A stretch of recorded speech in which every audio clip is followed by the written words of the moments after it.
But first, some breaking news this hour. Reports are coming in that a Russian military plane has disappeared from radars shortly after taking off from the Black Sea resort of Sochi. Now, it's thought it had at least 70 people on board. According to one news agency, it was heading to Latakia in Syria. A search operation is now reported to be underway. We will, of course, keep you up to date with the latest on that as soon as we have more. Network. The Russian Defense Ministry has confirmed it has recovered a body from its crashed plane about 6 kilometers off the coast of Sochi. Emily Sue's in the studio with me now. Emily, can you give me details on this? What do we know? Well, so far what we know is that a rescue boat has been sent out onto the sea, and they have recovered a body, as you said, about 6 kilometers off the coast of Sochi. Now, initially, when the Ministry of Defense, they confirmed they found wreckage of this plane. It's about 1.5 kilometers off the coast of Sochi. So this could mean potentially that the debris field has expanded, and it may expand even further, because initially we know it's 1.5 kilometers. Now the first body has been covered at about 6 kilometers off the coast.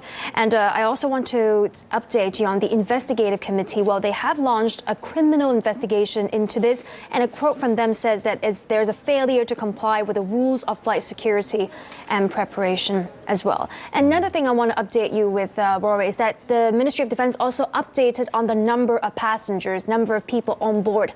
In the beginning, they said there were only 91, but now they've raised the figure to 92. So 84 passengers and 8 crew on board. Well, let's get some of the comments from Igor Konashenkov, the Defence Ministry spokesman right now. He's down there actually at Latakia, the airbase off the west coast. A quick comment from Konashenkov now. All Defence Ministry and other Federal Ministry rescue services are engaged in the search. The Tu-154 was carrying Russian military servicemen, the Alexandrov Orchestra, which was going to perform during New Year celebrations at our Khmeimim airbase, and 9 Russian journalists. Well, the Tupolev-154, it has been a workhorse of the Russian aviation. It's been in operation, Emily, since the 1960s. 60s, exactly. It's a pretty standard airplane, though. I mean, there's nothing too shocking or surprising about it. I mean, it can fit 180 people. It's been in air for decades. And we discussed the accident with Jerry Sahatman, an independent aviation consultant. He thinks potentially the time and place of the takeoff could have contributed to the reasons for the crash. The mountains around Sochi are high, so it would bring some mechanical turbulence.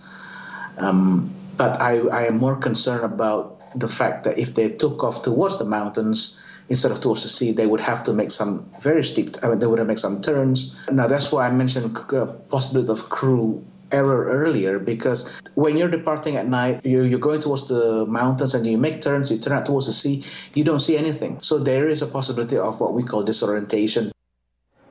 Well, Rory, since this plane has been in operation in the 60s, there's been 39 fatal incidents involving this plane. I can now tell you more about some of those fatal incidents, but the more recent ones, and let's take a look.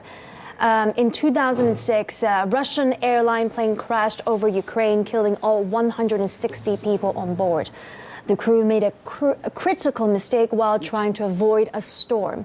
3 years later, an Iranian airliner crashed in the north of the country. All 168 people on board died.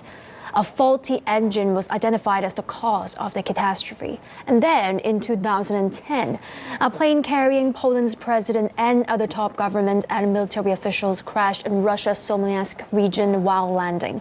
The cabin crew made a mistake in conditions of poor visibility, and there was heavy fog around the airport. And Rory, I know you covered that story at that time in 2010.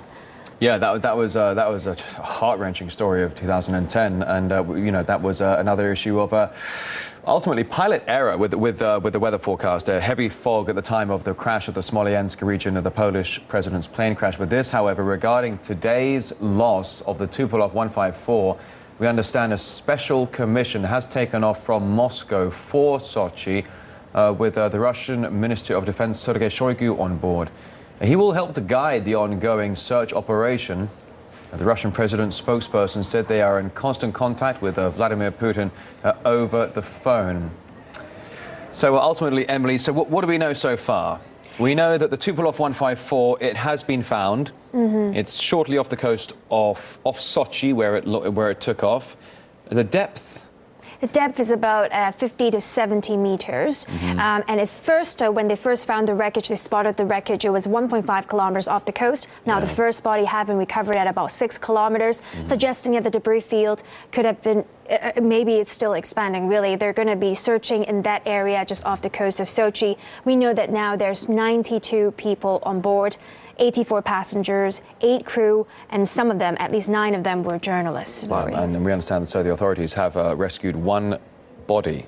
Yes, they have the recovered water. one body from the water. All right. That's the latest on the breaking news here. RT's Emily Sue. Thanks very much. We'll see you very soon. Thank you.